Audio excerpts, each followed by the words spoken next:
If you want people to have kind words when you pass, you should say kind words when you're alive.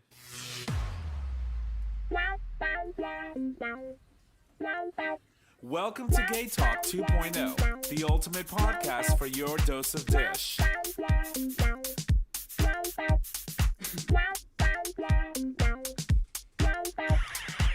Good evening, ladies and gents. Welcome back to another episode of GayTalk 2.0, an LGBT podcast. We are streaming live on our YouTube channel for all of our Patreon supporters. Those supporters get the show on the day of recording. Everyone else gets it the week after. My name is Tom, and I am your host. And as always, I am in the studio with my amazing co-host, starting with the first one. Hey, y'all. Nick or Trish. And J-Bear, a.k.a. your boyfriend's boyfriend. And thank you so much. Welcome to the show. And before we move any further, we do have a special guest in studio. She is coming and joining us, obviously, to talk a little bit about her fantastic podcast, which is The Tea with Bri. And we do have Briona with us. Briona, welcome to the show. Hi, thank you so much for having me. Also, Bri's fine. Bri. Briona's way too formal. Okay, well, Bri. Well, I feel like I'm in trouble. I'm like, I don't know. Please. That is, I feel you. I feel you. There are times where my mother calls me and things. I was like, "Mom, like, where are we? Am I there? What did I do? Like, am I getting hit? Mine's Nicholas Carl. Is the chancleta flying?" The chocolate. Chancleta. You should always be ducking. So, I'm going to be like, Thomas Eladio. His name No. isn't even Thomas. I know. yeah, it's not. It's Tommy. Believe Tommy. it or not, it's weird, right, to have Tommy as your name as a Puerto Rican. Yeah. But my mother made it her mission in life to name her kids anything other than Jose, which I am greatly. I'm super appreciative of that because honestly, there's too many of them. If you ask me. But anyway, as we always do, always do a quick roundtable for everyone here. We always do. And so I'm just, of course, going to toss it over A little less to... with Ozempic, but yeah. Yeah. Oh, Yeah, a little less. I cannot.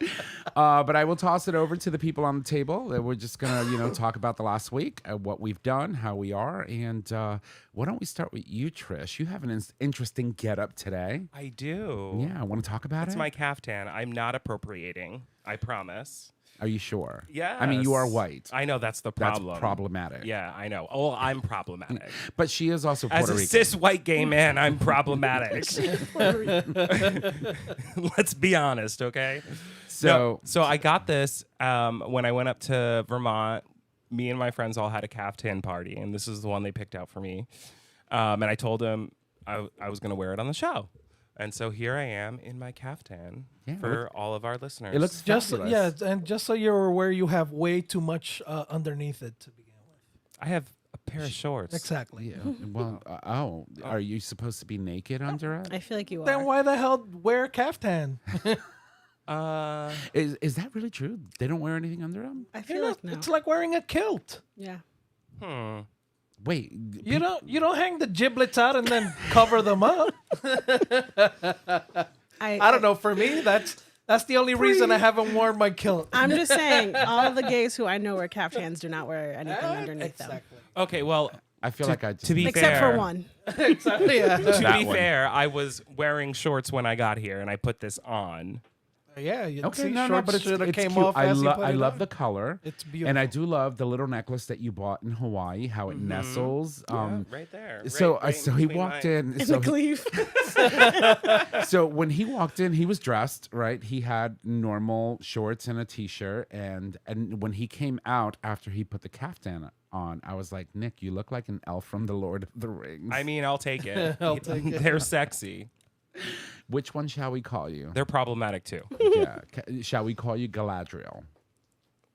No. No. What would Elrond? I don't know. Which Yeah, one do you sure, wanna be? Elrond. Okay. She's Elrond. Elrond. For the Anyway, rest so of the I don't show. really have much to update people on other than the caftan. Work is getting crazy again. The season started, Yeah. and I died this weekend. That was it. Which is okay. R.I.P. Yeah.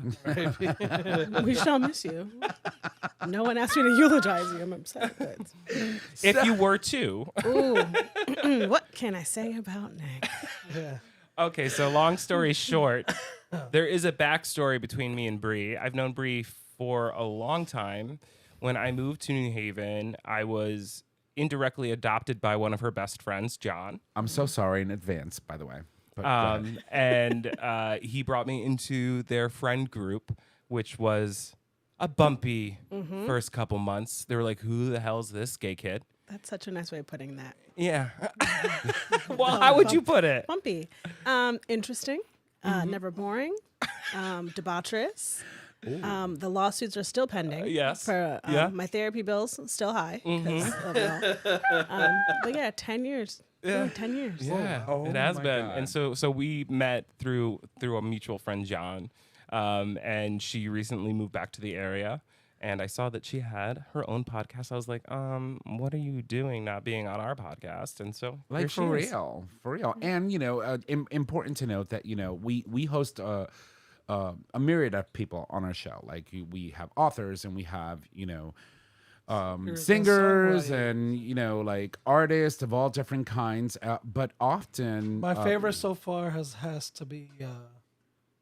You better say Bri. She's right here. It's okay. I don't need it. okay. It's fine. Be honest. Don't lie. It's a Monday. Don't lie on a Monday.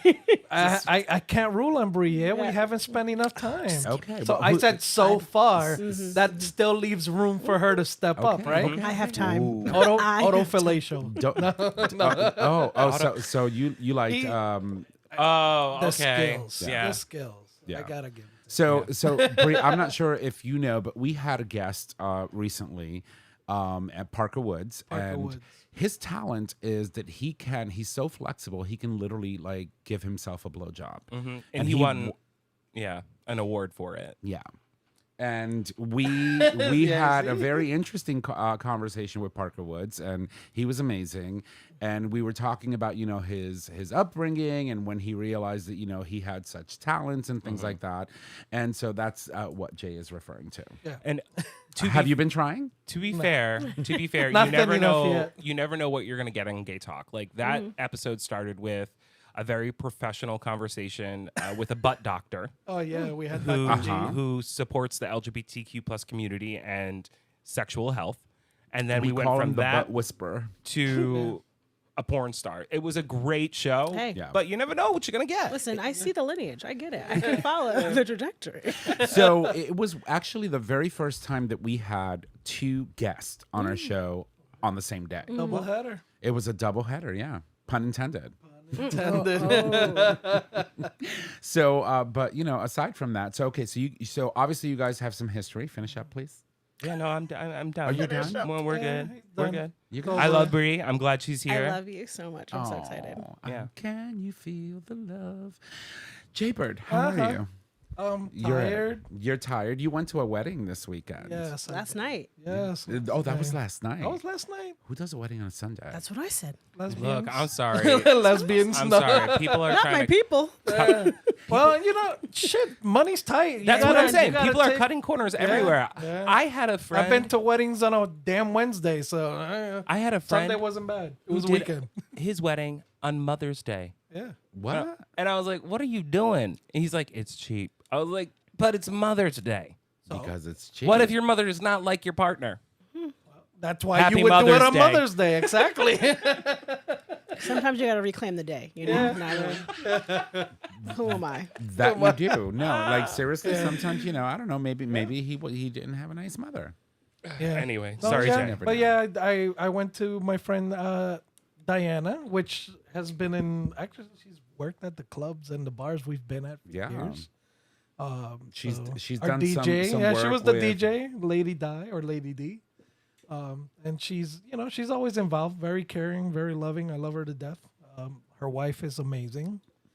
So congrats to them, Congratulations, to Diana absolutely. and Candace. And, Yeah, we had an opportunity to hang out. Yeah, You and I went out to for our usual grab salads, and salads. they happen to be there. Yeah, Not salads. the air quotes. yeah. Salads. I mean, everything is air quotes Yeah. on this show. Yeah. But yeah, Everything is questionable on the yeah, show. I got I'm to just hang saying. out with Ricky as well. So also, Which- congrats to Ricky on his win Congratulations. for Mr. Oh Connecticut yeah, Leather. congrats. Wow. Yeah, it was a very gay wedding. Wait, hold There on. was Time a- out. Is that his first win? Yes. Yeah. Why do I feel like he's- second time running, first one. Who did he run against? I don't know. I wasn't there. He didn't win, so who cares? I mean, just kidding. I'm just kidding. Whoever didn't win doesn't Bri matter at is this here. point. Sorry. Yeah. First loser. Sorry. There's a story behind Yeah, that, but yeah. anyway, I digress. I digress. So, Bri, darling, how are you? I'm so good. Thank you very much. I want to thank you for agreeing to come and sit with us crazy boys, because, you know, She's can still be very- having second thoughts. I There's still think. time. Yeah. It's only She's like, when is our break? Because I might have to leave. No.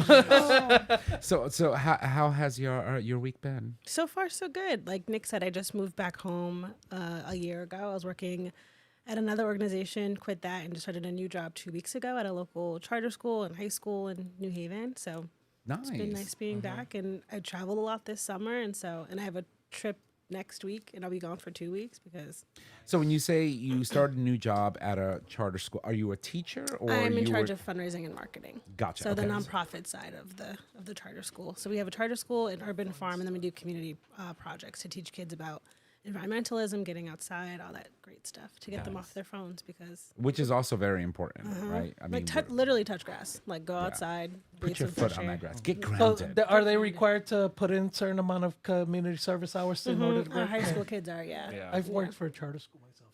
We'll talk. Yeah. We'll circle back. I've done a lot of jobs. Yes. I have to introduce you to a bunch of people for funding and all Yeah. that stuff, but we'll get there at a later date. We got to finally have that lunch. You know how hard it is to schedule a lunch with Nick? Oh yeah. You what? Just You as trying to hard as schedule a lunch, a like- lunch with Oh, Nick. with him? Yeah. Oh, it's His horrible. assistant's assistant. I'm Yeah. like, can we? Yeah. But We- I don't we have c- an assistant. we That's can the never po- get that's them. the point. Yeah, That is the we can problem. never get them out for salads, and that's after work. Oh, So Well, Yeah, it's so tough. I want to go back. I'm going to put her on the spot, right? Here we go. Here we we go. go. We're not going to mention names. We do have a common thread. people get on LinkedIn, they will just see the comment. But I was listening to, so I don't want to dive into your podcast yet, but I was listening to your podcast earlier today, and you were talking about honesty and being honest in the workplace, and what actually made you make the decision to leave, Yeah. right? And I think that was such a powerful way to put it. And would you share a little bit about why you decided to leave your previous organization? Yeah, when I was interviewing for this job, I feel like I was told one situation, and then you don't know the skeletons in the closet till you actually get to be in the house.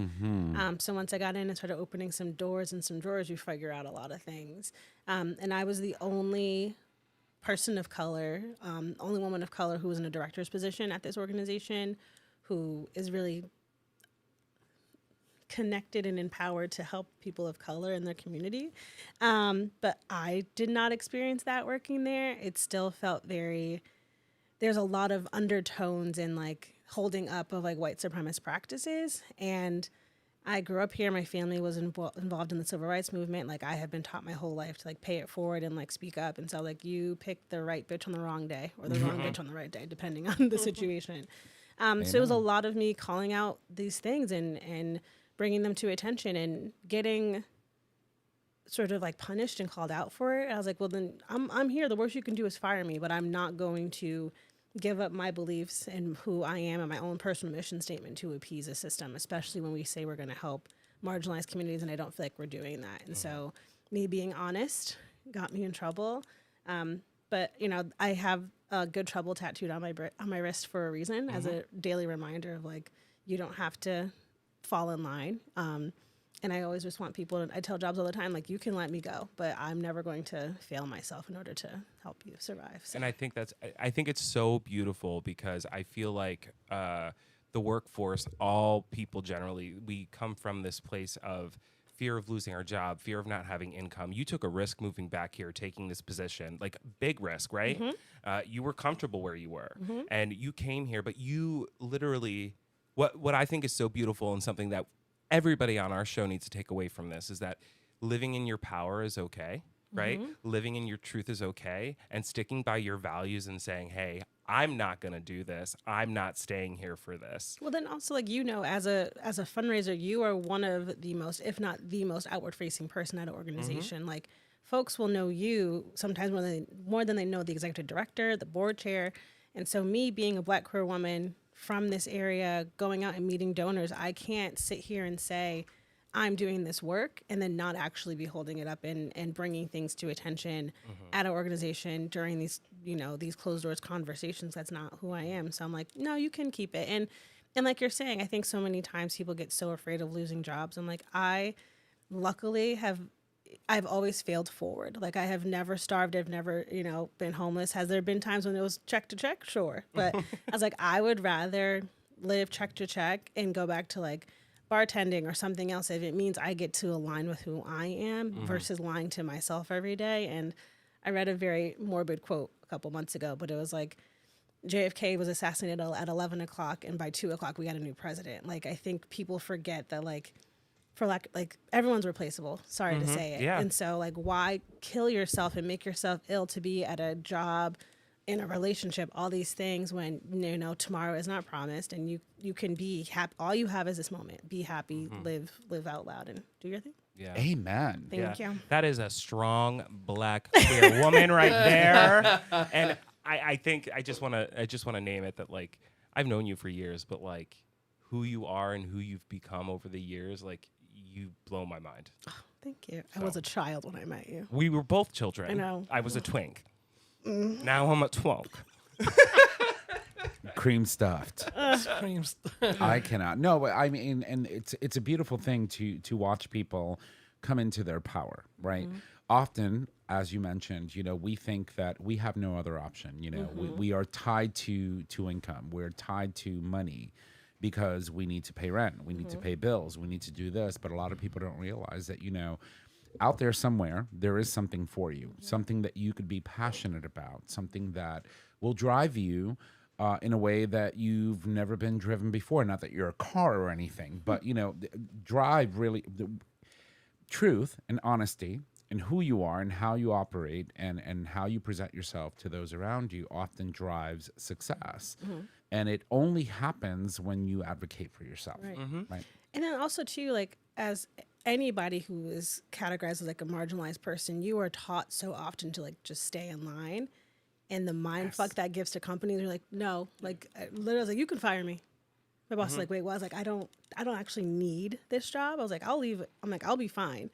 And so, very long story short, I gave my notice. I was supposed to leave at the end of August. They're like, well, you can just leave in July. And I was like, bet. Like they're like, we'll pay you. Here's health insurance. And I was like, okay. And the day I left, I packed my stuff. I'm like, there's a video of me in the elevator, literally dancing, singing "Last Dance" in the elevator. Oh, my thank favorite you. artist. Love My favorite that. artist. And I said to my friend, I was like, I will have a new job. I will start a new job by the first week of September. And she's like, you have nothing. I had not interviewed. I just knew. I was like, I'll be fine. And literally, I started my new job on September 2nd. And I was like, okay. Good for you. Thank you. Do you see that is understanding how you operate and what you have and what you bring to the table, and that level of confidence in yourself, which quite often not many people have in you. You have that. Drives you to do things that some people think unattainable, unachievable, and that. And I think a lot of that has to do with generational. Oh yeah. Like me, No. I grew up. You get a job, you stick to that job. Yeah. do- You're Oh, yeah. retiring the from first, there. yeah, the first time I was ever laid off of a job, I lost my shit. I was Oh, like, yeah. "What? This has never happened." And thank God for my good friend Tony, who kind of like sat me down. He's like, "Dude, get off the fucking ledge. Take a step back. I mean, you have some money coming in, even if it's unemployment. You can pay the minimal bills." And it wasn't until you kind of step back and you realize, you know what? Yeah, it's not over with. It's and taking those, and then again, we also get comfortable with jobs. We There do. were two. There are two things that one thing you said in one conversation I had last week. Failing forward, never heard that. And I love that. Yeah. Yeah. But two, also, I was talking to somebody about how things happen in your life, and in the moment, they're not great. Like they're terrible. I lost my job, or this is going on in my life, whatever it is. But at the end of the day, everything does really happen for a reason. And there really is a silver lining, whether you see that in a week, whether you see that in 6 months to a year. Exactly. There is a silver lining. I mean, when I lost my job at Long Wharf, I didn't know what the hell I was going to do. And the blessing in disguise is I love my job. I love where I'm at, and I love the people I'm working with. Do they need to pay me more? Yes. But that's beside the point. Details. But yeah, I think that this making sure that there's always like finding that silver lining. Yep. Yeah, and truly, like your point you were just saying of like it is generational. Like every time I go to an interview, like you've worked a lot of places, I go, yeah, well, I've had the honor of, I leave one thing to go try another thing. I have my personal mission in life is to always be paying it forward, especially if I get to create space for folks who are typically overlooked. Like I worked at a queer organization, I worked for a racial justice organization, I worked at a theater, like all these different things. And when I was interviewing this summer, this one guy was like, well, you were only here for 6 months. And I was like, yeah, I was like, but my mental health and who I am as a person is way more than that. I go, also, I find it really like unprofessional to ask specifically a woman why she's left an organization, because you don't know, like sexual harassment is still real. Like it could have been any and every reason. I'm like, I can share what I want to share. And I was like, also like, this is going to get me canceled. I have a real problem with like men asking me professional questions. I do a lot of shit. Like I've run my own company. I've had a podcast. Like I was lucky to be raised by my mom, may she rest. She was the oldest daughter of 5 kids. And so she taught me really early to be self-sufficient, to be independent, to have my own things, sometimes to my detriment, which I also think might have made me gay, which is why I love a lesbian, not the point of the conversation right now. That's always the point. It's always the point. But point. to truly know who I am and what I have to offer, especially as a Black woman in this country, so to be able to go into a meeting and just be like, hey, I actually don't want this job anymore, but you can... Thank you so much for your time. But that's actually a really, really good point that you bring up. The fact that you've hopped around a lot. You've had a lot of different jobs, and that can be a red flag for employers. It's a red flag for me.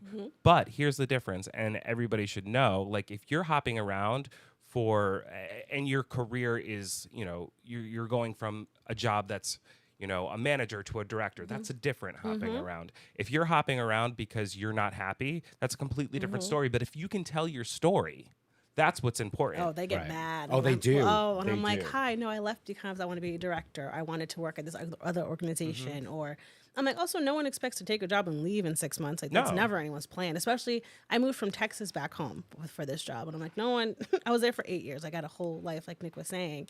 And so be able to go into jobs and like, I have had the honor and privilege of I've worked my way up the ladder in nonprofit spaces. I truly believe that nonprofits are going to be what saves us, because the government and politics is kind of a nightmare. So to be able to tell employers of like, this is why I've done this, and that I've worked in every sector imaginable, from direct clients to marketing to volunteer management to like the back of that. Like I've just, every time I've gone somewhere, I was like, I want to know what programs has going on. I want to know who we are and what we're doing. Like, so to be able to talk about the mission when I am like one of the most outward facing people, they get a little perturbed. Well, yeah, and They get twisted. Yeah, it's important to be able to tell your story, because I recently went through a really intense interview process for a new position we were hiring, and the reason I was a part of it was because our team is so small, right? So we want to be able to know that the culture is going to fit, Absolutely. right, and the people are going to fit.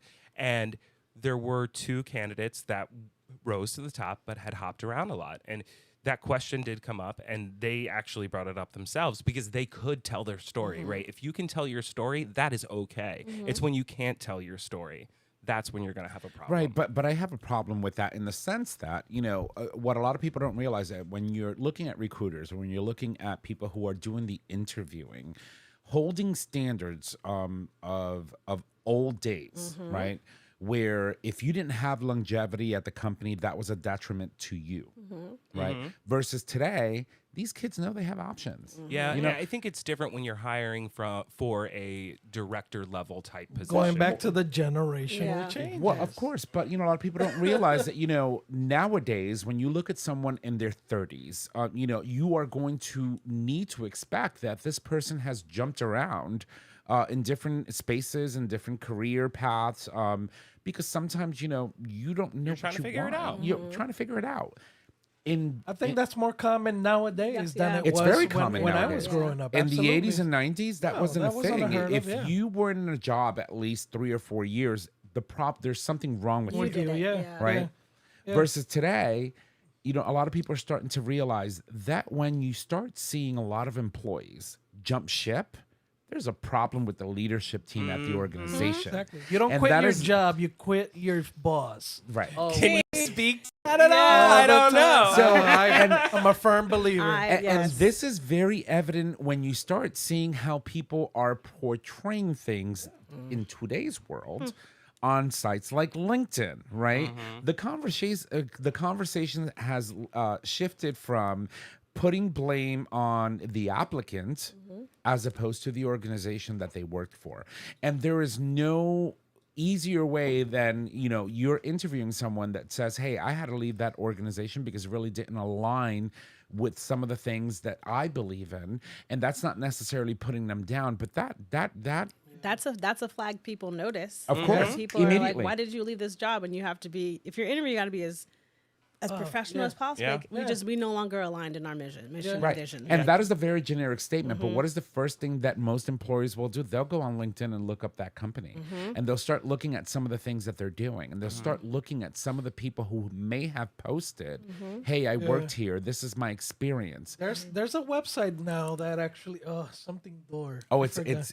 Glassdoor. Yeah. I think Glassdoor has reviews now. You can where review your company. employees leave reviews. So if you you can even look at oh, so you're paying me X, Y, and Z. Well, if if you go through Glassdoor, everybody else is paying people doing the same job I'm doing. Yep. $20,000 more a year. Why are you offering me this much? The Which I transparency. which I think it's amazing. It's something that's amazing to have because when you're if they're lowballing you. Fuck Oh, you, that I don't was need you. that was Yeah. me in another job recently. They had a certain salary range. They gave me the lower end, and I knew what the range was though. So I counter offered with a higher amount, and they met me somewhere in the middle. And I was like, I'll let you know in 2 days. And And that's they dumb found stuff. that money. They were like, oh no, like we have it in the budget. We can pay. I was like, oh okay, like No, of course. As soon as you tell them, oh, let me get back to you in 2 days, they know they're like, oh. well, because I don't- also told them like, hey, just for full transparency, I'm interviewing with 2 other places right now, and I want to give them a chance. And they were like, oh no. That is an amazing strategy. There is nothing better to be able to actually look at your interviewer in the eye and say, well, I appreciate the fact that you're giving me the time of day. Just know that, I do have 2 other offers that I'm currently considering. And so if you are going to shoot your shot, come at me with what really matters. Show me the money.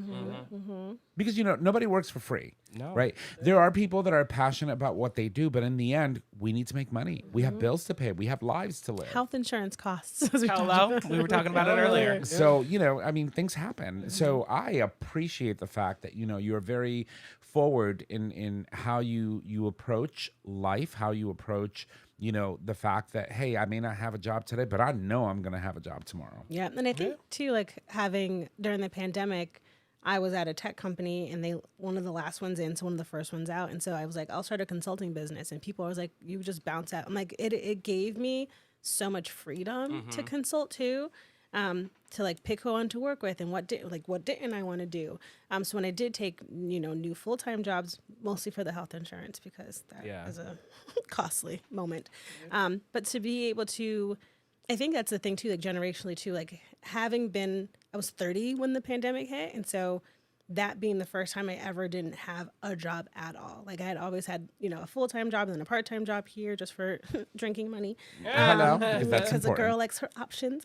But to like just sit and be like, oh, okay, like let's assess this. Cause I too, like my father, he has worked for the state for 40 something years. Right. My dad got cancer and had enough like time that he got paid out for like 6 months of cancer treatment. Like had to like take no like sick time. And I was like, what the hell do you do? Like what? And so like to be able to go to companies and just be like, I can take this time to really get to assess. Like I think that's also a generational thing, like specifically for millennials and those who are younger than us of like the gig economy is really big. Like if you let us have health insurance, we can figure out the rest. Like And there's a thing I read once of like, there's probably someone who could find the cure to cancer, but they have to take a full-time job because they need health insurance, like, which is a whole nother soapbox I can get about like politics and healthcare and everything. Girl, we love Well, yeah, soapboxes that's here. fine. Because I'm just like, if we had universal health care, if we can go pay for other miscellaneous things in this country, we can pay for health care for everyone in housing, but that's, another soapbox. I feel that if we were to get to universal health care in this country, that would be the catalyst that would allow people to just soar.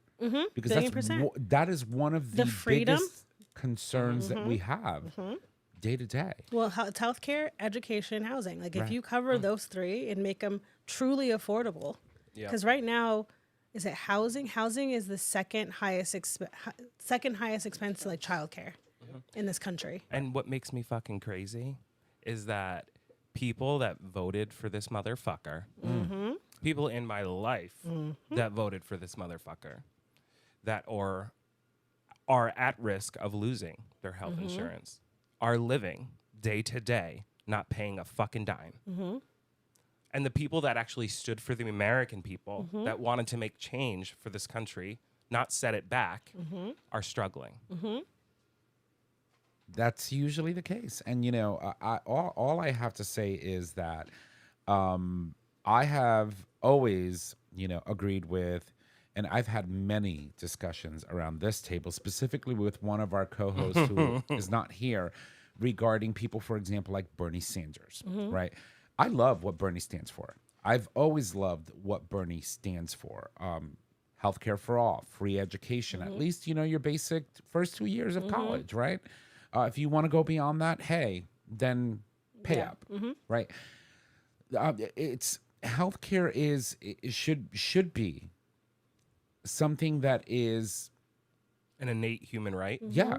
It should be a right as a citizen of the United States. I've always agreed that. What I disagreed with my co-host, who is not here to speak or defend himself, is that we're not ready for that yet. As a society, I think it'll take probably, and I said this, I think this was back when. I'll disagree in a way because I think we already have it.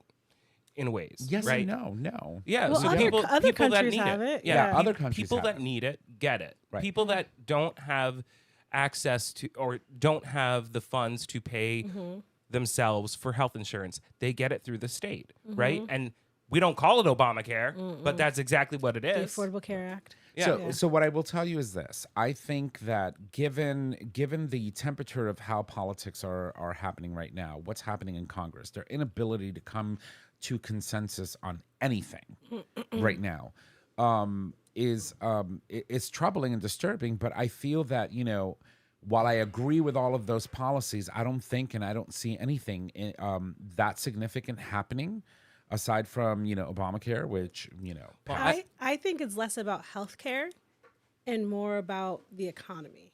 Because if you made healthcare universal, you would completely dismantle big pharma.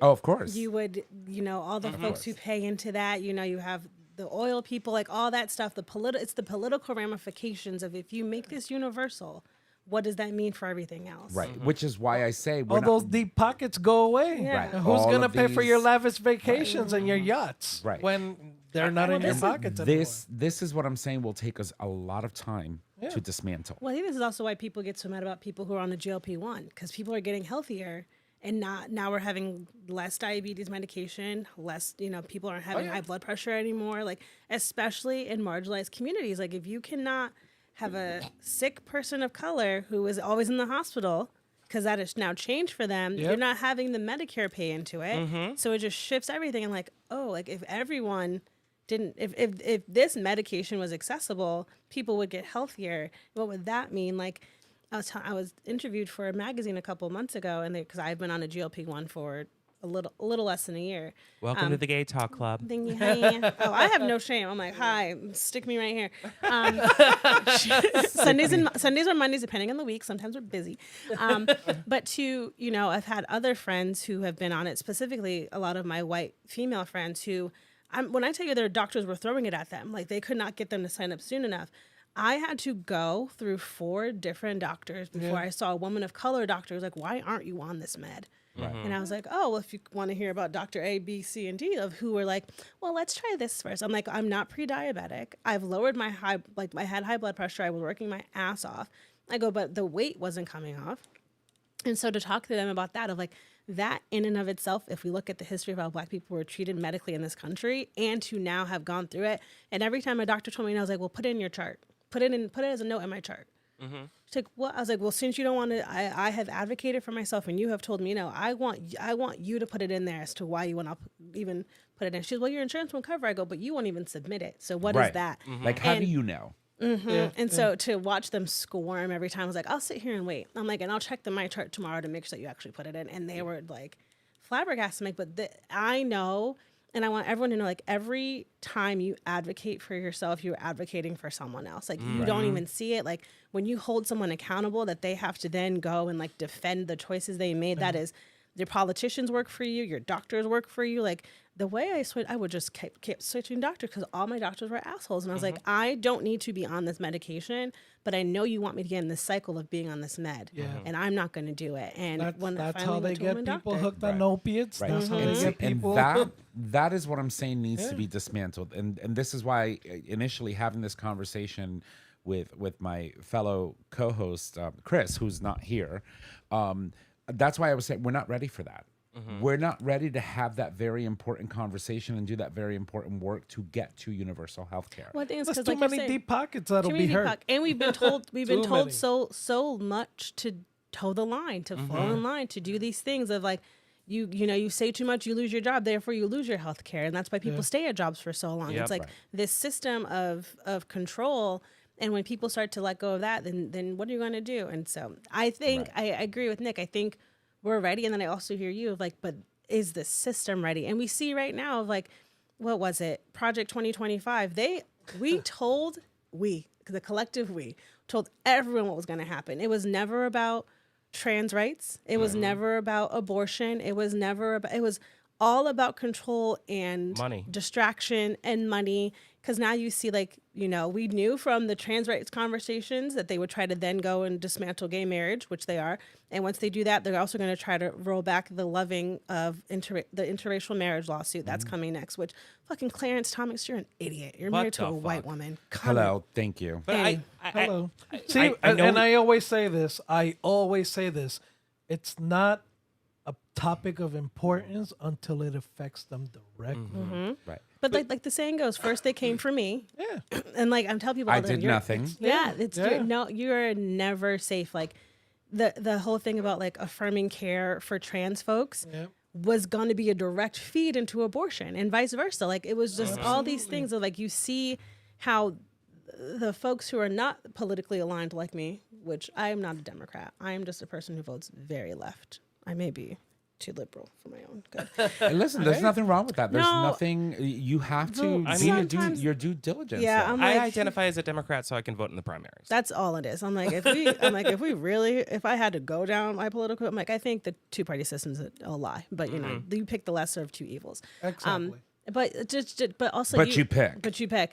And like Nick was saying too, of like having to have conversations with folks who voted for him 3 times in all 3 elections and then come in my face and want to cry. I'm like, no, don't. No. I have health insurance. You're Medicare with your 2 kids and you're not married to the man who got you pregnant, so you can't actually get on his health insurance. Don't come for me, girl. Have you listened to the show before? We've been down that road. Like, so, No, yeah. it's. I I know. love the way she puts it, though. I know we have to take a break, but I just want to lift up something that's like really valuable and important here, especially as you are the only Black woman in this room, right? You continually stand up and use your voice, and that is so important because so many people, including myself at times, have put on masks and just walked through the day and dealt with the bullshit. But if you live in your values and your truth the way you do, you're not only supporting yourself, but what you're doing is you're supporting a larger community. Queer, Black, woman, whatever community that is, so important to stand up and live in your truth. I think, yes, thank you. I'm not going to go over the compliment. Thank you. My therapist would be proud. Thank you for the compliment. But I truly think, too, of like, my whole thing is about allyship. Like I don't get to just show up for me. Like I'm not trans, but my trans siblings are important to me. I'm not a mother, but I think that parents should have, maternal, like all the stuff that moms want to do. So thank you. I'm just a big believer in just take your I shit. think a big plus which I like that you mentioned was that you put the doctor on the spot. Oh, right? they hate it. You have to. It's a favorite thing. And a lot of people now, again, generational. Right. For us, I grew up, the doctor tells you take that pill, take the pill, right? And a lot of old school, people still believe that. And I always say, you also got to remember, not every doctor that became a doctor was an A student. There's also that D Amen to student that. doctor out there. So I will that tell will you. give you the wrong shit. So before our current doctor, I had a doctor. Oh, same. I'm still trying to book from with Yale, him. From Yale, Yeah. who I had a hernia inside my belly button, right? And I went to the doctor and I said, this started appearing like 2 months ago. This is not normal. It doesn't feel right. He's poking. And he was like, you're just fat. Yeah. And you need to lose weight. And I said, and you're fucking fired. Goodbye. Well, and I left. But that's so important. Like advocacy is not just about advocacy for groups. It's about your advocacy for yourself. Of course. Absolutely. I was like, listen, I know my body. This is not normal. I have been chubby for quite a long time, but this wasn't here. Change and it just starts appeared. at home. And it's not Change because I'm starts at fat. home. Yeah. So jump forward to probably a year. I ended up having appendicitis, and I had to go in for surgery. And so they went in and did an appendectomy. And when I woke up, the doctor said, everything looked great. And by the way, since we were already in there on our way out, we took that hernia that you had in your belly button. I was like, that motherfucker. You knew. Yeah. Well, I mean, That motherfucker. it's so important though, right? Like we talked about it on the show so many times. I mean, specifically we're talking about doctors in this moment, but Yes. it can, spread out to a lot of other things in your life. Absolutely. If it's not right for you, especially as a marginalized member of a community, queer, black, Puerto Rican, gay, it doesn't matter. Like you need to make sure that you feel comfortable asking the questions that align with what you need individually. Yeah, you might need a doctor, but that doesn't necessarily mean you're bound to the service of this individual that clearly is not meeting your needs. I don't want to talk about my butthole to some like middle-aged white lady. True. She signed up for that job. She- Okay? she did, She but deserved she- that job. but She got that degree. How dare you? No, I'm just saying. No, she did, and you're She right. is But what I'm qualified. saying is like when we think about like Dr. G, like, and we talk about like the things that we may need. But see, I wouldn't mind that finger though. No, Dr. no, I'm G, just oh, saying yeah. like Beautiful hands. Dr. G will be like, okay, well, this is what's going on. This is the treatment option. Right. But because he is a gay man, Right. He and understands. He understands it, and he's working hard to learn more. Right. So Trish, and here's the other. Sorry, Here's the other white spin, cis yeah. male doctor. Is that better? I'm sorry. Yeah, here's the other spin to that one. My new doctor's my daughter's age. Listen, educated. Yeah. Educated, And fun, female, new things. you know, But so- imagine how fun that'll be. Like you'll get to unpack all of your unrealized doctor trauma with someone who's new. Like what like the conversations I like you get to have with your doctor when there is that sort of generational difference. Yeah, I felt awkward at first because I was like, she's so young. You know what I mean? Like for me, and then again, growing up, you kind of there's certain things you don't want to. They've seen it all. Yeah, You've seen one before you've seen one. Yeah, Just I was like, look at it this girl, way, though. I'm on Ozempic, I'm on this, I'm on that. I need help. Can you prescribe something for the downstairs? And she was like, all right, But at least But you it know. makes the conversation This is my so much buffet. easier. Yeah, this is my buffet of pills. Can you add one? I cannot. But it's true. Sometimes it's just you feel so uncomfortable addressing simple things. Right. And then thank God I've been losing the weight. Pills aren't as needed as they used to be. Amen. It's a good thing. It's a good thing. Yeah. All I say is, like Bri said, advocate for yourself, and if it doesn't feel right, walk the fuck away. Yep. There's a plethora of different doctors that exist out there that you can go and and engage and see if you find the right one that best suits your needs. And Absolutely. one of the best things that you can do for yourself is listen to your body. While you may not understand all the things that are happening to you, your body is a really good indicator. It usually tells you, yeah, that's not right. Don't do that. This has been a roller coaster conversation. But that being Also, I said, think I was canceled. So Canceled what? I still love you. Another cancellation? No, Okay. no. It's only the third or fourth. Third or fourth. I cannot. All right. Well, listen, let's take a break. When we come back, of course, we're going to be talking about Bri and the tea with Bri. We'll be right back. All right, ladies and gents, welcome back from the break. Thank you so much for allowing us to refresh our cocktails and all that good stuff. And we are back, of course, with our guest of honor, Bri Jenkins. She's here to talk about her podcast, The Tea with Bri. Bri, again, you've been with us throughout the entire first half, but we want to welcome you officially to the show to talk about this amazing podcast that you've had going on for quite a bit. And, you're in the house now to tell us a little bit about what you do, what your flow is. Give us the tea on your podcast. One, thank you again for having me. And yeah, The Tea with Bri started out as sort of just I've been a podcast girl since like 2014. I'm a true crime listener, so I've been True crime is awesome. I've been from Dateline to SVU to now podcasting has just really helped my. Also, I can't say it because I don't want to get sued, but we all know who killed Jean Benet. Anyway, we'll talk offline. And so I started The Tea with Bri because I was living in Austin, having just such amazing conversations with friends. And again, I've mentioned my mom passed when I was 15, and so I have no audio recording. She recorded on tape, like her reading a Bible scripture, and that's like the only audio I have of her. My dad canceled her cell phone pretty soon after she died, so I don't even have like her voicemail recording. Anyway, trauma. So when I started The Tea with Bri, I started it because it was just such beautiful conversations with friends. And then as my friends started having kids, I was like, well, if anything ever happens to you, I want us to have documented proof of the sound of your voice. So it started in 2019, and everything just kind of fell into place. I was recording a show sort of like this with former friends. No shade, but we're no longer friends anymore. So it was 4 of us. We had a podcast, and then we had a really big falling out, so I left. And my partner at the time, he was like, you've always wanted your own show. I'm an Oprah girl. If she calls me today, I would take over our own network for her and run it beautifully. Oh, girl. The dream. Just so you know, Oprah. if she calls you, she can call you today. Today, at this moment, I'll answer. It'll come through. And so just always been into talk shows and people's stories and their history. And so, yeah, the show is completely unscripted. My guest picks the topic. When they fill out the form, the Be a Guest form, we'll schedule a time. I have a run of show, but it's truly just my intro, my guest bio. We talk about how maybe we've met, maybe we haven't. It's our first time having a conversation. And then I have one sort of end of the episode question, and then we go out. But yeah, that's really just it. There's no rules. It's explicit with an E because we have swearing, and we've talked about everything from politics to healthcare to Black Lives Matter to just who you are as a person, your business. So it truly just matters of what they pick, and we just go in. How do you find your guests? They find me. Okay. When I first started, I bullied all my friends into being on my show.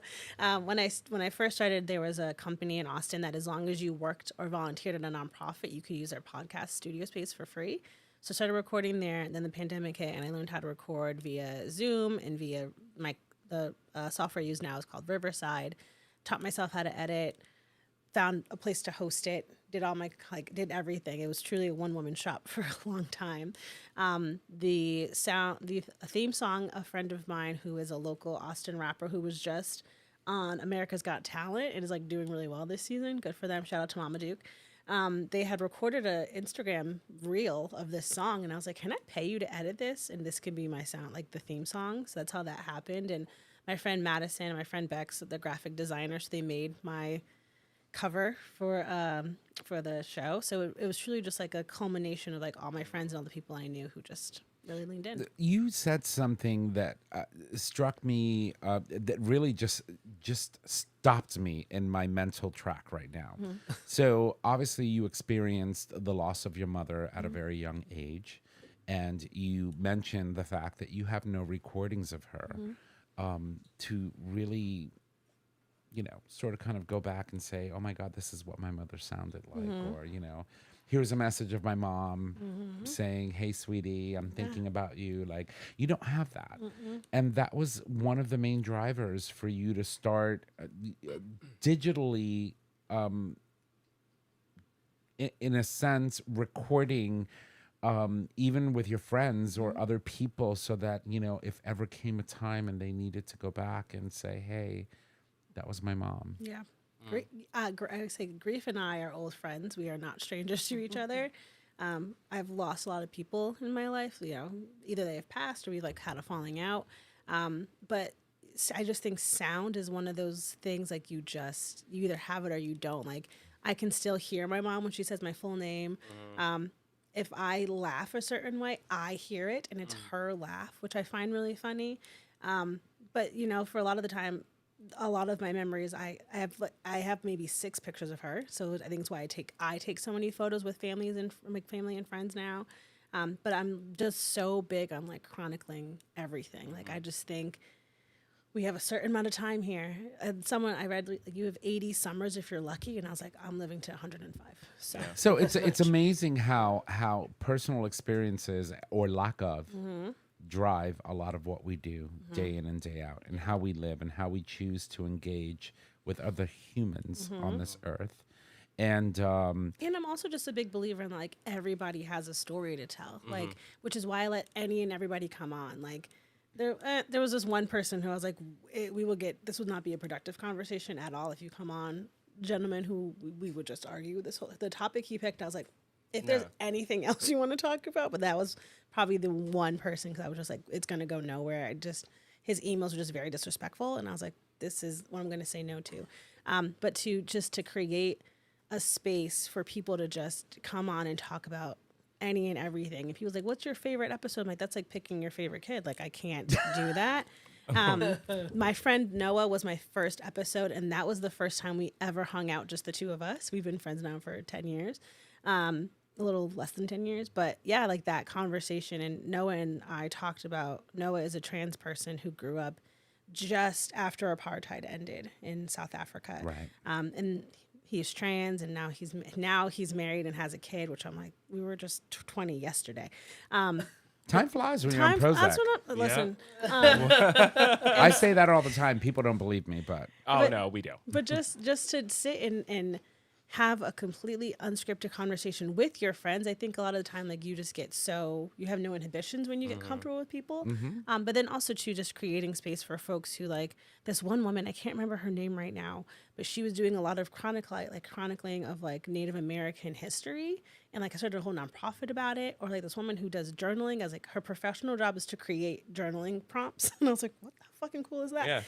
So just to be able to talk to so many different people about so many different things have just been it's been everything for me. It's really interesting because when you said that thing about your mom's phone being turned off, Matt, Matt, right? I talked to him. Yeah, so obviously we talk about suicide and suicide prevention. It is Suicide Prevention Month. That's right. And a huge reason why we talk about it, it's not just because we're part of the queer community, but it's because of my lived experience and others around the table. Yeah. However, I remember, I don't have any sound bites of him, and I can still think and hear his voice and his laughter sometimes, but I would call his phone. And then they gave his phone to Adam, his younger brother, and I recently saw them, and I asked Adam, he's getting married this summer, and we were 5 years old, 5 minutes ago, but I asked him for his number so that we could, chat. And he's like, well, my number is Matt's old number, so I don't want that to trigger you. I was like, it's not going to trigger me. It's been a certain amount of years, right? But anyway, that said, there is this thing you do on your show where your guests come on and they pose a topic of conversation. So I'm wondering, since you're our guest and we're highlighting your show, if you want to pose a topic of conversation. Oh, there's so many things that go through my brain at this moment. I think I want to talk about I've been doing a lot of work with queer youth recently and a lot of conversations with queer youth. For those who don't know, the queer kids are going to be fine. They are so resilient and they are eons ahead of even, I came out at 26, which we have to talk about that because apparently everyone knew I was gay before I did. And I just Don't get me involved in that I conversation. feel upset. So you knew me before I came out. Everyone's like, oh, girl, we knew. And I'm like, oh, cool. Would have loved to have a conversation. So, yeah, I think I want to talk about, like, what would you say are important things for queer kids now coming up, historically, presently, in the future? Like, what kind of, like, advice or, like, guidance would you give for them right now? I think for me, I think it would start from the community aspect, right? So we live so much on our phones, and youth can't even talk to one another anymore. Right. They can't even pick up a phone to have a phone conversation. And because we are such a small but mighty community that really needs to align with one another and be by one another's side, we need to learn how to talk to one another. We need to learn how to talk to one another, whether it's gay to gay, it's gay to lesbian, it's gay to trans. We need to learn the language so that we can continue to have conversations, but also live together in community. I agree. I mean, Jay recently hit 50. I'm 51. 51. So I was trying Please to be respect nice. your elders. I was trying to be nice. Look at I'm, her. Girl, you look good. I know. I'm getting Botox, and this bitch is all natural. Oh, my God. I'm right behind you. Yeah. And so, we came up from yes, girl.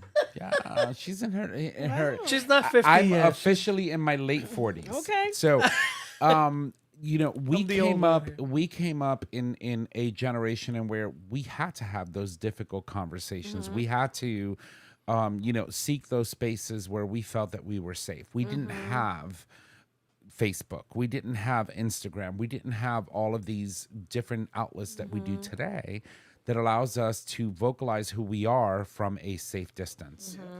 It was tough. We had to be in your face. Yeah, hey, I came out when I was 35. Oh, my God, hi. I was Welcome. 14. Welcome. So, unlike her, 14. yeah, 14. Yeah. They knew. They Yeah. knew before Oh, you were honey, 14. they knew. They knew. They knew when you came out of the womb. So, so what I say that is, wrist was strong. Yeah. oh, it sure was, girl. It's Mom! like, Yeah. hello, girl. The doctor spanked her. She was like, Oh, Daddy. I was like, harder. Watch out, he squirts. No, but I can't. I agree with you. I agree with you 100%. Today, because of the nature of how we have evolved in communication styles, it is a lot more difficult for people to face the fact that sometimes you have to go in spaces and you have to look at people and have difficult conversations, and you have to realize that there are emotions that drive those conversations, and you have to put yourself in check. You have to get to a point, not to the point where you are sacrificing who you are and what you believe 100%, but you got to understand that the other person on the other side of you is doing the exact very same thing. But I also think it's important to so when we talk about, the LGBTQ youth, I find, and as, the president of the New Haven Pride Center, I see these youth groups getting together, right? And I see them having conversation. And I feel like the LGBTQ community, because we feel the need for connection and brotherhood or sisterhood or whatever you want to call it, we do come together and have conversations, right? Because you're facilitating that, right? We're making sure that happens. It's important. But I also think what I'm seeing with the youth is conflict and conversation is very difficult. Like, I can have a conversation with Bri, and I could be completely wrong about my opinion or completely wrong about a point of view, and you can correct me, and I can take that moment as a learning opportunity. But if you don't take that moment as a learning opportunity, it can be disastrous for you. It can be disastrous for the other person that's on the receiving end of that conversation. But I think with youth, and I should have some experience with this, being a You grandpa, should. right? Wild. I think a lot of the youth nowadays, they're very resilient, and like I've mentioned before, my oldest granddaughter, and she was like, "Grandpa, we're very much alike," and we had the conversation, and although I haven't seen her date a girl yet, she Oh, sees it's girls. coming. Yeah. Don't you worry. Yeah, she It'll happen. sees It'll girls. happen. She's like, oh, she's very pretty. So I, it's not an encouragement, but you're open about it. But I And think you, also just and you allow them to be themselves. just creating this Yeah, the space. And the I think for me too, like I have 2 nephews, they're twins and they're 10, and they know that I'm queer, and it has been, I live with them right now, and let me tell you, the conversations we have are riveting. Yeah, One of epic. them's going to be gay. I don't know which one yet. I haven't figured thousand. it out. Well, I haven't figured it out yeah. yet, but one of them is I have gonna, twin grandkids too, so Well, and 50-50 chance. they're at that age, so they're very inquisitive. But again, it's 3 boys in the household. They Yeah. have an older brother, so they kind of follow their big brother's Yeah. lead. Same, yeah. Yeah. My sister has 4 boys, and I'm like, girl, Yeah, bless. But to just sit and talk Blessed. to bless. But even then, like we had one of them who his dad is a bit of an asshole, and he said something so egregious against gay people. Now I'm queer. They're not my actual siblings, as my godparents' kids, but I'm black, so play siblings. And so they We do that a lot in our Yeah. community. Amen. Too, so. And so one of their children is also he's a gay man, and so I have just been like facilitating a lot of conversations. We also come from a very religious family, but they're very open. And so to be able to talk to the twins of like, you don't have to agree with a thing, but you don't get to act like your life is more important or better than someone else's. exactly. And I always say, like, I tell people, my friends who again do not align with me politically, I'm like, it is not my job to persuade you. I'm just here to give you perspective. And so like Nick was just saying, of like to be able to just go into spaces and have these conversations. And I think setting the tone of like, we are gonna disagree. We may yell at each other, but I think as long as we are both at the end of the day, conversation wraps up, we can still walk away feeling respected and we have had this discourse maybe. But a big thing for me that I always tell specifically queer youth is like, I need you to know your history because that shit repeats itself. Like people Always. don't realize. Did you know that the moon landing and the Stonewall riots were the same week? Yeah, I'm sorry, the moon landing and And what? the Stonewall riots was the Riots. same week. I did not know The that. same I week. did not know that. And I tell people, I ask you, like, do you know how the riot started? People are like, oh, I'm like, no, 2 trans women of color started the Stonewall, specifically Marsha. Marsha P. Johnson. But people are always like, Yeah. wait, really? I'm like, yeah. I'm like, and as a queer black woman and, having, again, been around gay people my whole life. Shout out to John Lepper, who may have made me gay. John Wait. Lepper's my best friend since I was 12. Stop it. Yeah, Yeah, that's how I- I met Nick. Yeah.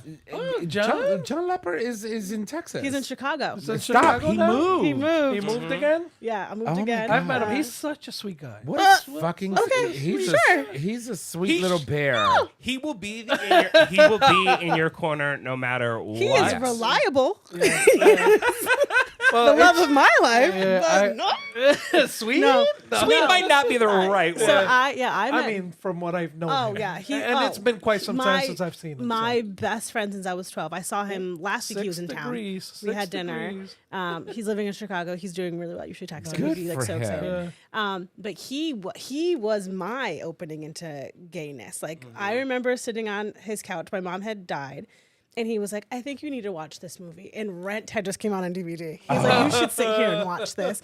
He left me alone on his family couch sobbing to Rent. And it was just like, even then, even before I came out, like to have not only a best friend, but a best friend who was gay and having already had done the work, like my family, again, very religious. And they were like, I was always one like pushing the envelope. Like I have always been, they're like, but what about this sort of situation? So anyway, so yes, to talk about and create space for queer kids. And I want them to know the history and to see the work that has been done and to know that like this can be an example. And the reason why I asked this question is because I can already see what's on the other side now that we're back in this administration, now that Trump isn't going to be around much longer. I think I'm not, that's not a threat or a promise. It's just an observation that man is 80 something years old in my brain. Clots and prayers, my love. Clots and prayers. So I've But said but this. JD Vance being so educated, I think is the sleeper cell. No, like people are talking Yeah. about it now, but I'm like, that man went to Yale. He also has a wife who's a woman of color, which I'm like, sir, be serious. But to see like how he has moved as like a Yale graduate, which Yale girl. Problematic. I need your money, but I'm also mad at you because we need to I just think he's going with the flow though. Oh, I think he's just sitting pretty. But I think the majority of people are because they're afraid of his retaliation style. Oh, but yeah. but I don't even think it's even 45 at this point. I think it's on his lackeys. I think people He's have just 47 now. He's Fuck always that going to be bitch. 45. But he is. for me. I'm deleting this video. He's 45 I'm gonna 47. disassociate from I'm this. still mad at Biden. Control, about that. Alt, delete. I'm still mad at Biden about that because he could have resigned, and he could have made Kamala president, even if it was for 14 days, and forced him to change all of his fucking like hats and everything so that he Do would read not. 45, 48. Do not get me started on Joseph Biden today, please. We do not have enough time. Uncle Joe. Uncle Fuck, man. Joe, who is not invited to the cookout because I got cancel. You want to talk about cancel? Joseph. Okay. We're going to drag him. Joseph. Uncle Bernie, Joe. maybe. Joseph? Joseph. I'll let Bernie come. Rabbit I'll let Bernie bring some soda. He's not cooking nothing, but he can drop off a beverage. That chicken's gonna be white. He can bring the salt and Oh pepper, my but no. God. But no, I want people to be paying attention because I can already see because it's going to be trans people again, trans folks first, and then the gay agenda and all these things like, taking funding out of, was it Harvard who was doing research on like the cure for AIDS, and now they completely took that funding. Like there's just so many things that are happening, and I want the queer kids to know the history of like people call it the Pride Parade. Like it's a march. Like it's not even a parade. Like it's not a parade. It is a march because we are still fighting for our rights. Talking about the AIDS epidemic and talking about what lesbians did for the gay men during that time, and all these things that are happening. The author who wrote Harry Potter, because I will not say her name. Fuck that bitch. And truly, and what she's been saying about trans folks, and also fucking Caitlyn Jenner. Thank you. She's got to go. And I mean, like, don't off her, please. No. You gotta be That's not what I careful. meant. Like, everybody's getting canceled today. I have a list. But I mean, we've always said Caitlyn Jenner was problematic from day one. Yeah. I mean, The moment she hit that person, whoever it was that she hit, and she got away with that, that was a problematic all on its own. Here's the other piece, right? So we do this podcast in a way to create community on the airwaves, right? We do this for the people and the youth and adults. And elderly who don't have community. And there are so many areas in this world, in this country, where community is not as readily available. And so if you don't have a New Haven Pride Center, if you don't have that community, there are ways to find it. And it's important to find that community because that's where you're going to learn the education and the history. Yeah. That's where you're going to understand why you are where you are because of the people that came before you. And I think in this day and age, if there's no physical space, you have podcasts, you have the internet, you have, I also think a lot of places where you can go and still kind of connect, find it, yeah, and find some. Like you were just saying, like you came out later in life, and I've had some friends who are now questioning their sexuality, and I'm like, well, what do you want to know? Like, not that listen, I'm not giving it up for free, but I'm just saying, what do you want to know about educationally or like resources or all these things of like, I think people can get very daunted, like Google searches and all that sort of stuff. Like, but what can you do? Like read this or go here or find this. And I just think, like you're saying, like we can get so siloed because people live on their phones now. What about who's gonna say this? Who's gonna say that? And I mean I knew all along. I was bisexual. It's just. It wasn't a mystery. Yeah. You know what I mean? You just have to get there. You just have and there's to. no rule. There's no rhyme or reason. There's no rules. And Right. having when I came out, I moved away. I moved to Austin, and I was like, okay, Sometimes you think you now's need the that time. change. Now's the time. And like I had always found everyone attractive because I might be a little bit of a hoe, but I was like, you're cute. I in good love company. you. Like you are my spirit animal right now. Bri came out and I was like, Girl, Paul, am I seeing this right? And he was like, we know. we knew. Everyone knew. And it's so funny because I thought everyone was attractive. I called my family and I was like, I chickened out. I was like, no, just kidding. And so my two godparents text me. My dad texts me. Like I had told a bunch of friends already, like, girl, we don't care. As long as you find someone who loves you, fine. But I came out because I moved to Austin, and it was the week after I moved to Austin, the Pulse nightclub shooting happened. Oh yeah. Okay. And I was in Texas going to gay bars every Sunday with John Lepper because we loved a Sunday fun day, starting at 11 a.m. and going to like 8 o'clock because we go to the bar and then go to the second bar and then we had karaoke at night. I'm supposed to do not go to karaoke? Oh It's my an God, institution. you have to. Thank you. I run karaoke on Sunday nights at Partners. Oh, it still happening? Yes. Say less. I'll see you this Sunday. Come I'll see you this Sunday. But yeah, I just think it's I as a person who was identified as an ally for so long, and I just to be in those spaces and to just experience, like the first time I went to Pride in New York, I was with John and I think Logan too. And to just go out there and just exist and just be there and just see them, to not have any inhibitions. And I just want all of us who are queer, marginalized, whatever, to feel that level of safety and openness. And I think that is going to be, that's the resilience, that's the activism, I think just existing is resistance, and experiencing joy is resistance in a way that I think no one can take. And I want everyone to be safe and always be aware of who's around you and those things. But I'm also like, you should have the opportunity to just exist in a space, online, in person. Find a city, find somewhere. Like I think about living in Texas when I was in Austin, but we served kids in like rural parts of the country of the state, just doing telehealth because like I live in the middle of nowhere, Texas, and I cannot come out to my parents. I And will be Texas is disowned. big. You could drive all day and still Oh, be in I Texas. know, girl. I did a road trip from Austin to Colorado, 12 hours. 6 of it was just driving out of Texas. Yeah, I know. I'm like- it's insane. And 35 is a fucking Colorado. nightmare. Please. So can we talk about? So Hold on, before I don't want to before we veer off the subject Yeah. again, because we're all over the place. You said something that kind of piqued my interest a little Sure. bit. Ooh. So you said, yeah, He's and throwing big it's words. it's just an observation that I've made. Yeah. A lot of times with guys, with men, when they're questioning, it's always I come out as bi. I've also noticed on the opposite side with women, you come out as an ally. Have you noticed that? Or am I just pointing no, this that's out? a good point. But you just intrigued her brain. I was like, her ooh. machine because, is going. because Oh, it's yeah. not the first time I've heard it. Yeah. And now I'm like, wait a minute. I mean, I came out as bi. Yeah. And everybody was like, "What?" And that's what that's where I'm headed was with like, this girl. question. Like goodbye or Yeah. by, like I'm confused. Yeah. Same girl. Like By what? By you what? gotta By pass- way of 95, by way By of way- train, like by. By way of my way through LGBTQ plus. By Like what? So I- you do not no. get to pass go and collect $200. You've No, gone. I agree. Yeah, I would. Yeah. And I Go think straight to gay. it always leads to the I came know out what I I'm- think it I came also out bi, and everybody's like, you're gay. Even the therapist I went to fucking see, he's like, no, you're gay, and I was like, You know what I will think? I do think it is. I was talking to my not partner last night. Long story. We'll circle back. gotcha.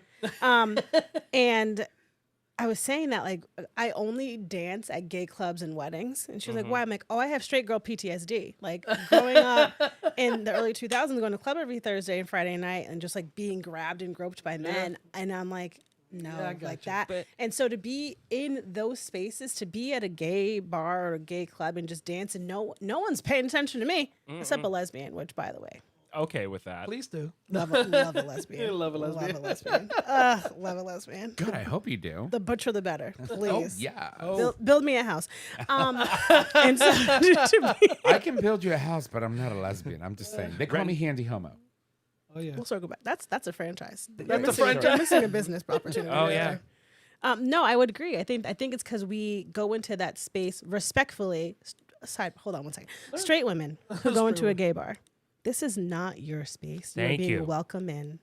And if I see you in a gay bar touching gay men like it's a fucking petting zoo, I will pull you aside. And if I'm Yes, girl, sober, thank you. you better pray. You better pray I'm sober. If I'm drunk and Bianca, my alternate personality comes out, she's gotta- not sorry because she will have you up and out. Are we Bianca cusping right now? No. No, but I We're just at Brittany. yeah. Brittany's here. I just wanted to say because I see that has come up several times. I just think it's Women safety. come in as an ally, But right? also, It's a do you think- safety thing, but Also, don't there- you think that identifying for gay men and women, identifying as bi or an ally creates some backlash to the actual people that are bisexual or an ally because I you don't know know. what I mean? I think I does. disagree. As a bisexual man, As a person, I get the when I came brunt of out, I it. said bi first. Yeah. But I also think it's I think it's language because I think this is complicated for me. Bear with me. It's a No, very because complicated. as a person yeah. who said bi first and then went and dated a trans person who trans cis, you are who you tell me who you are. Yeah. But I think as a person who has the joy of falling in love with all people, no matter your gender or your sexuality, I think it is language. Because I mean, my partner could be trans today, and then tomorrow, like, I'm actually non-binary. So I think being open to understanding labels and Yes. understanding that we are people, so we're going to shift. I think that's helpful. 100% But I agree. also think generationally too, and you still see the erasure of bi people.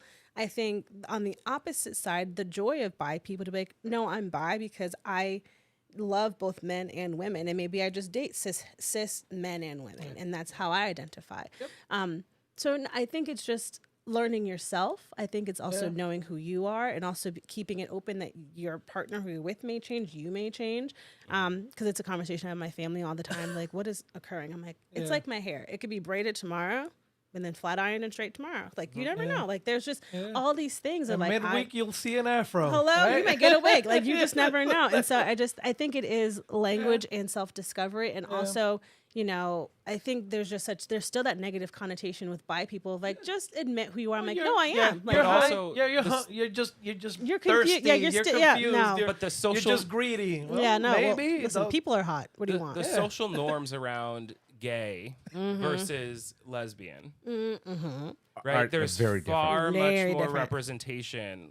Think of Queer Eye, right? Yeah. So if I'm experimenting or figuring it out as a man, saying bi is not necessarily a bad, like it can have bad connotations because of societal norms. However, for women, because there's not enough representation, coming out as potentially bi instead of ally can have a completely different perspective. Yeah, man.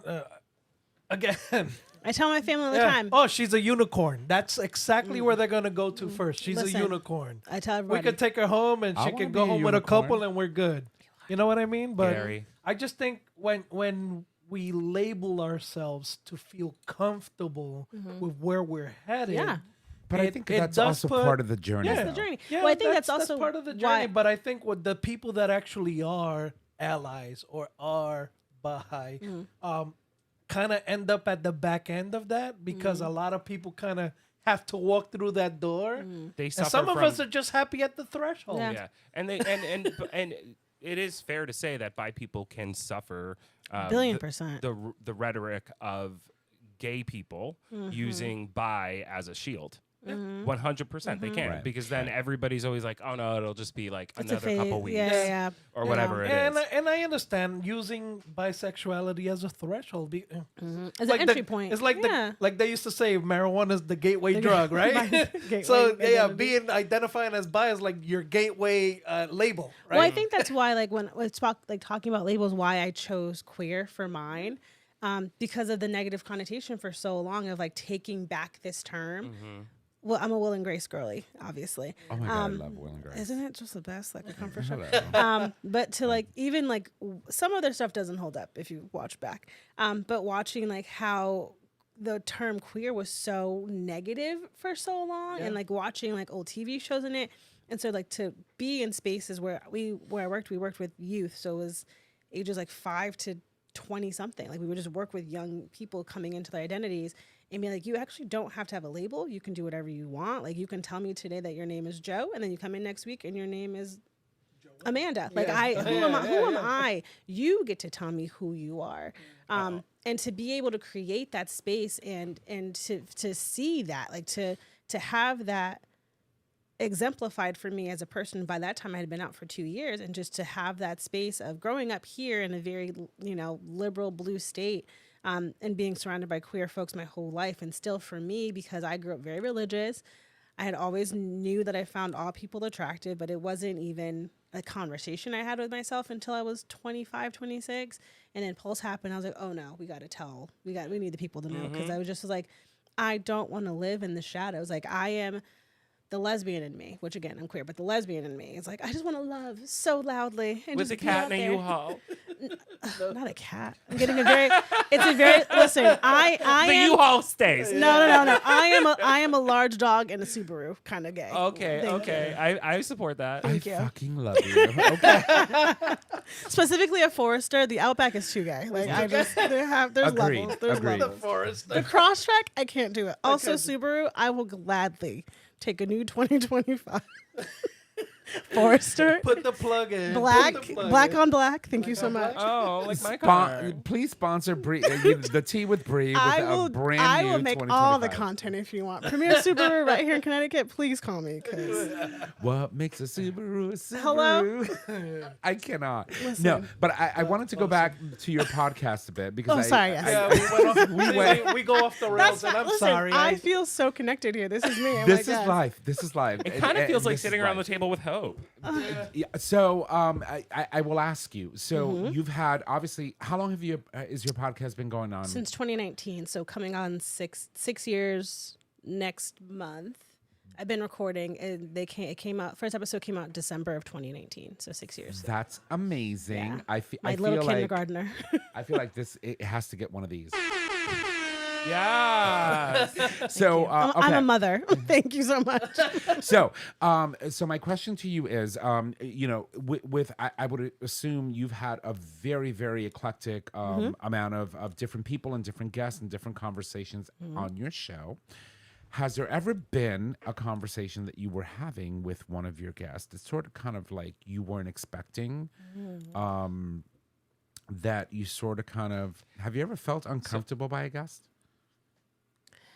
No, I mean, it is definitely easier with people who I know. Like, I have a really Right. close friend named Charlie who listens often. He goes, I can tell if you've known someone longer. He goes, the way the conversation flows. He goes, the comfort that you have, the comfort that they have. Some people are just really shy, as you know, Right. as people who do this every week. You just get into it and you're like nodding your head about it. And You sometimes forget. you gotta pull. Yeah, you forget that this is gonna go out into the world. I'm like, I don't care. Like, this is life. But there are people who are just very hesitant. I'm trying to think if there's one. I had a recent episode with a woman named Nikki who has her own company that she helps like businesses get on their feet. And she and I ended up talking about. We were supposed to talk about her company. We ended up talking about like me and my own journey as like a content creator. I was like, where did this come from? And like my experience of writing, and again, my partner and I are in an interesting place. And we're gay, so we write a lot of poetry for each other because women. It's beautiful. She's the first girl I've ever written poems for. It's so gay. It's like, I'm so gay for her. It's so beautiful though. It's feelings. Who has the time? You know what you got to do? You got to feel things. I love it. So that was interesting because I wasn't expecting to like go down that rabbit hole with Nikki. But if I sit and think about episodes, There's one thing about the most recent episode that I found very enlightening. And the honesty one. Okay, and I'm gonna say a phrase, please. and you're gonna just take it away. Okay. Pet or prey?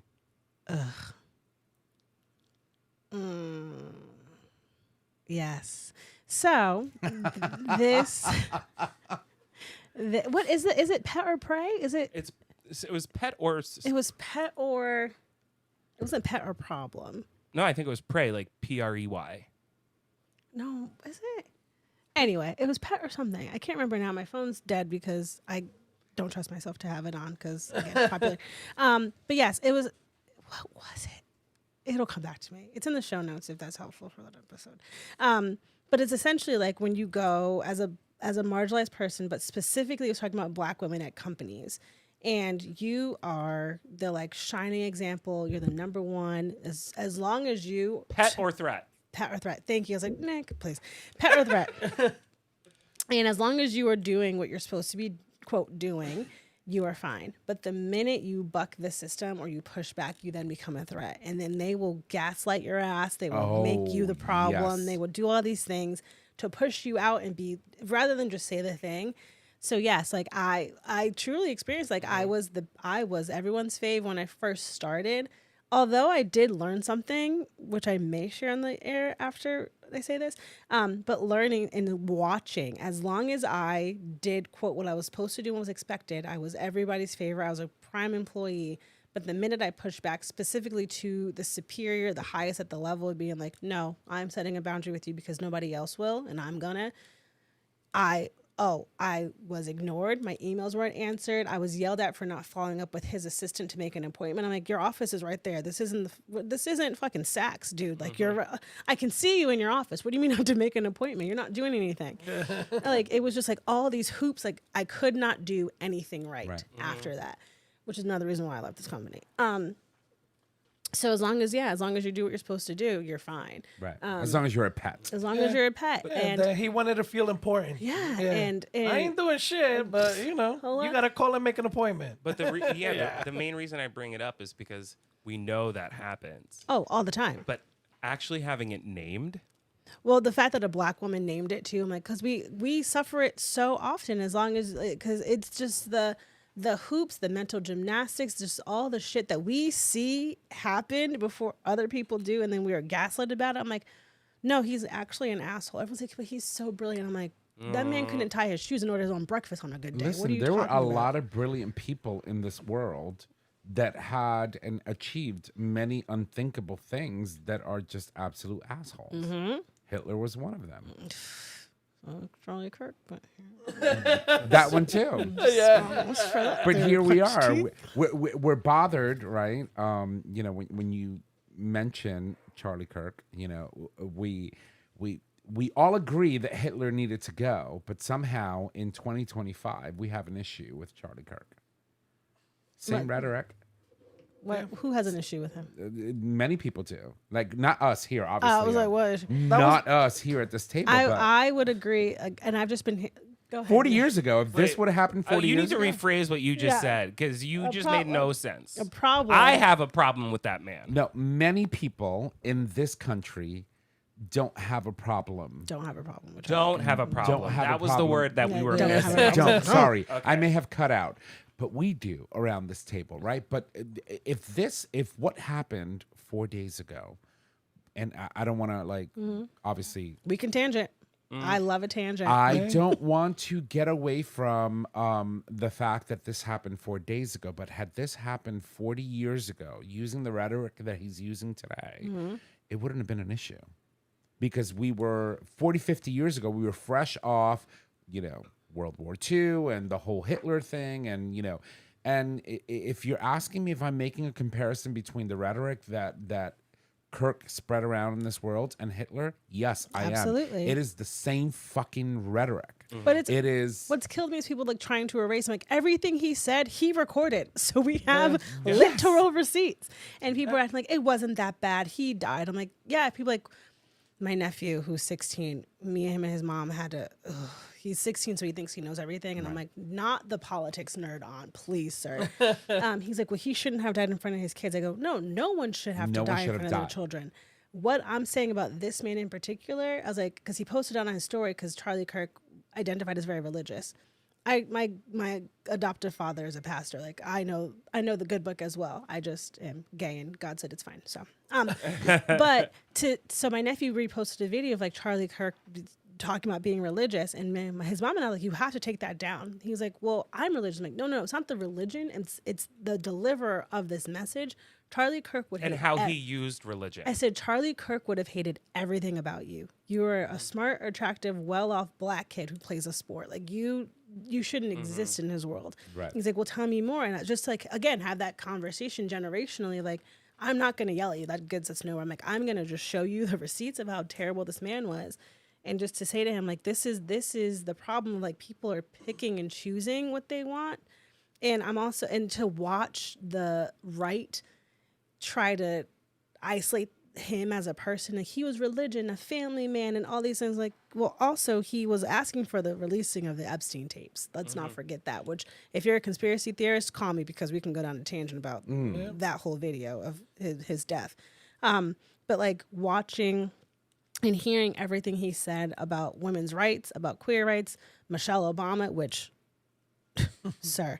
And just all the stuff he said and did. And then people want to sit here and act like he was a martyr for God and Jesus. I'm like, that. No, he was First of all, hi, everybody, touch grass. Jesus was brown and had 2 dads. And Jewish. And Jewish. And hung out with a lot of men, sex workers, drunks. A gay person once or twice. I also think that Jesus was non-binary, which may get me canceled. That's fine. But I need everyone to just read the actual Bible if you want to talk about religion, or have your own expectations, and also realize that that book has been translated hundreds of thousands of times. King James, who was also gay, everybody, had the book rewritten because he wanted to. He didn't agree with correct. Yeah, he didn't And I'm agree like, with it. this is text, Yeah. and you're allowed to unpack it. But King James was Homosexual. No, I think he was a British monarch, right? The king. Yeah. So He wanted to get divorced and he just- couldn't, so he rewrote the Bible to. Distraction tactic. Yeah. Yes. Wait, He trumped it. He trumped He the trumped it. Bible. So- that was King Henry VIII. Henry The VIII King James Bible. The King James No, Bible. Henry VIII named is the after one King that James. actually King brought Henry change. VIII. Yeah. Well, anyway, doesn't Listen, first of all the monarchs were gay. Let's matter. be Yeah, serious. they all just fucked. They were whatever. all in robes. They were all in caftans. Get it? So the only thing I want to say about Charlie Kirk, because I know we got to wrap the show up. However, my sister, It was My just another family. case of right I on right saw it, crime. another case of I'm gonna leave this fucking family conversation And again. then get re-added again. Starts sending me these photos of gay people screaming about how bad this is, how anybody could do this, and all this stuff. Like, I'm thinking about being a Republican now. And I literally said to her, I was like, girl, you need to step out of this conversation. Like, you can't. You got to step out of this conversation. Because, one, his rhetoric and the things he said about women, the things he said about the gay community, you have no right to speak to. Like, I don't know where the fuck she was coming from. And she was like, I'm sitting here crying. And I'm like, why are you crying about that? What about the Democrats that were murdered in their fucking house? No one's talking about that. Did I say that he should have been murdered? No. No. I would not have No wished one is that. saying that. Right. Wished that on him or his family. His family should have never seen it. It was But disgusting. Everything I've heard is just the irony of what he said about the Second Amendment. Yeah, and there then all has to be some deaths that have to happen so that we can keep our Second Amendment rights. And among other Talk about fucking irony. rights. Yeah. So God-given rights. Well, Those were the words that he used. Well, it's also like, all of us living in Connecticut talking like Sandy Hook. Like, you're telling me that you would, we see this every day with, the gun rights in this country of like, we could do this. And people who are like, well, we can't get rid of the guns. I'm like, Australia has done it. The UK has done it. I'm like, don't sit here and tell me it can't be done. Universal background checks are not that expensive. Or making people wait at least 2 months before getting the. Also, the proper trainings. Also, why do people have military grade anything? We aren't at war. Yeah, it's probably gonna happen. Yeah, but like But also, like, take a breath. I need to digress. Ground yourself. I need to digress. Go back to center. Breathe, girl. No, Breathe. No, in no. that Listen, same no one moment, should die there were- from gun violence. No, but in that And same also moment, there were stay in your people lane. Yeah, Stay in your lane. Stay in your lane. And you're gonna sit here and talk about this man who spewed hate against your brother's community, a lot of your friends, yourself, and now your kids. So, Right. all right. So you're gonna sit there and stand up for him. Meanwhile, there are kids in the hospital because of gun violence. Same day. Same day. Right. Next Talked day. about. But we have Completely whitewashed. I know we gotta So go. here's I a know. look. Wait. I know we yeah. gotta go. But I would love to come back because I would love to have this conversation Oh yeah. with the three of Oh, you. you can. Girl, always you can come back whenever you want. Okay, Whenever great. you want. Because I also want to unpack too, eventually at a later date, how watching cis hetero people come to queer people for validation on their bullshit, which is just in this text, or for me and other people on this table of like watching white people come to us for validation about bullshit. I'm like, you guys, I'm not the one because I don't have the patience. But that's what just came to mind for me of like having to have so many conversations with like cis hetero people about queer things. I'm like, it is not my business. Like, why do you care so much of what I'm doing? Because I don't want to, like, to hear Charlie Kirk be like, women need to, like, stop becoming a lawyer isn't, like, an actual dream for a woman. Like, stay home and have a kid. How the fuck do you know that? I'm like, Charlie, are you a lawyer? Do you have, like, it was just, like, to hear someone who was just so vile, and then for the president, for his body to be flown on Air Force 2, for everyone to demand that the flags were flown at half-staff. On September 11th. He was not a political. He was an influencer. He had no political affiliation. Right. What are we doing? Right. But like you said, Nick, On but when September 11th. when Melissa and her husband were murdered, nothing. It's Nothing. freaking crickets. Yeah. They flew That's a dictatorship for you. the flags at half-mast on September 11th of all dates for an individual instead of what we actually lost. Yeah. Oh, absolutely. I cannot. So I I'm gonna digress. finish this with a Lakota proverb.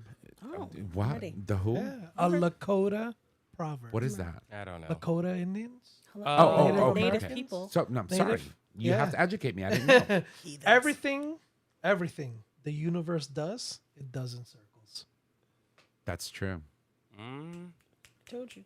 Girl. What I said earlier, Nick. Karma will get you better than I ever Yeah, could. let's All go. So Coming for me? I do think that we do need to wrap it up. So Yeah. I just want to say, listen, Longest episode ever. this Sorry, I'm a this- yapper. I'm sorry. No, this this is woman is good. fire, and so you've gotten a snippet of what she is like, which I can tell you that you are a brilliant, intelligent, fiery woman, and I you need to come back. Anytime. So Every week. and if you want more of her between now and the next time she sits here with us on our Let table, her plug herself here. And absolutely plug yourself and tell people how they can find your show and how they can listen to this amazing, beautiful person that All you the are. things. If you just go to BrionaJenkins.com, so BrionaJenkins, you'll get the podcast, you'll get my Substack, you'll get all the things. So you can just go there. And then Briona Jenkins on all social media. Awesome. So make sure that you check out, Tea with Bri, because clearly she's a firecracker and we love her for it. So I'm going to toss it over to my boys here on the table because it is time. Of course, Nick, you are up first, so I'm going to give you your love. Go for it. Thank you. All right, everybody. Here's Mama Kim's Minute. Number 1, history-making gay NBA player Jason Collins in treatment for brain tumor. History-making.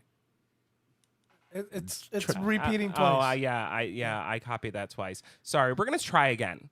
So history-making gay NBA player Jason Collins is in treatment for a brain tumor. Oh. Number 2, Joe Locke to star in gay student-teacher thriller series Black Church Bay. So Joe Locke is the actor that played in Heartstopper. Yeah. Number 3, LGBTQ plus people are more accepted than we were decades ago. Sure doesn't feel like it. Okay. So those stories, obviously, Mama Kim's Minute will be displayed on tonight's post. You can go there, click on the links, and read those stories for yourself. Jaybird, over to you. All right, on this day in gay history, September 15th, the year 1969. Oh, baby, love that year. New York. Gay Power, New York's first homosexual newspaper and the first publication to emerge from the post-Stonewall movement, publishes its premiere issue. Yes, Queen. I feel like I keep losing. Get in that myself- mic. Get in that. Treat it like a dick. Girl, the board Put is it in your tired. mouth. Get close. I'm still a little shy. All right, moving on to our announcements. If you love the show, please make sure to subscribe, rate, and review on your favorite podcasting service. By subscribing, you get the latest and greatest of our show delivered right to your favorite device or web browser as soon as the episode is published. You can also support us on Patreon. With Patreon, you are listeners. Oh, I lost my place. You are Believe that? listeners Yeah, can you are support the listeners. Can help support the show with a pledged donation. The donations are collected monthly and can be in any denomination of $1 or more. Yes, Queen. Trish. Okay, I guess it's my turn because I didn't write this earlier. Next week, we welcome back Dr. G. Yeah. We are going to be Nice. talking about his new products, all of the new fun products, both the silicone base, glass base, all the fun stuff. So that's exciting. And thank you to our guest, Briona, Bri Jenkins, host of podcast Tea with Bri. Make sure you check that out.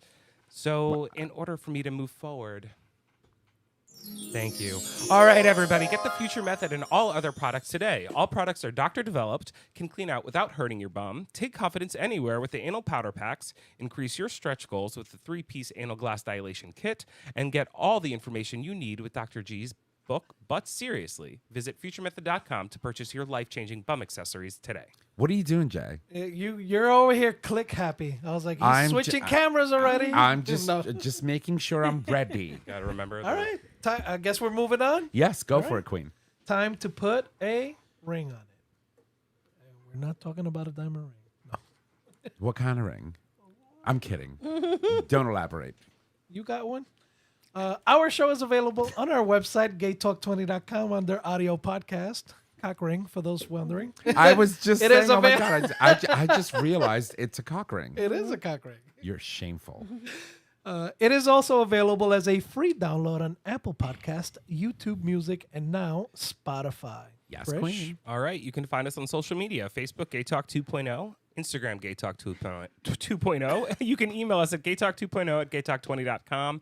Tom, don't fuck it up. I will try not to. All right, ladies and gents, if you need to reach out to us, just head on over to our website. Click on the Contact Us tab, which is located at the top of that web browser there. You can leave comments. You can submit topics, submit a question for the cast, or an individual host. You can also give us a call and leave us any questions you may have on our voicemail, and we will answer those for you on the show. Our phone number is 334-GAY-TALK, and if you need all of those digits, it is 334-429-8255. Don't forget, we are streaming live every Monday for our Patreon supporters on the day of. Everyone else gets it the week after. That happens 6 p.m. every Monday. And with that, ladies and gents, that is our show. Thank you, and have a good night. Bye! Oh,